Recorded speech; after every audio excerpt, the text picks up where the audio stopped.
পুরুষের শখের নারী কজন বলুন তো? তিনজন।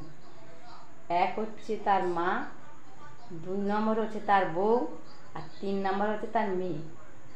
এই তিনজন শখের নারীর মধ্যে 2জন হচ্ছে তার রক্তের সম্পর্ক।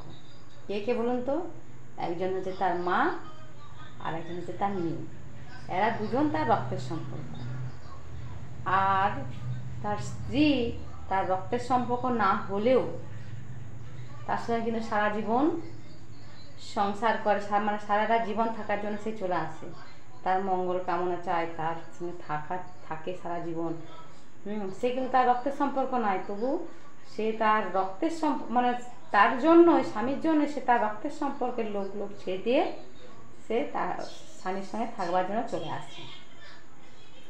তার জীবন মনে করুন, তার সঙ্গে তার ভালো মন্দ সব থেকে শেষ হয়ে সে থাকে।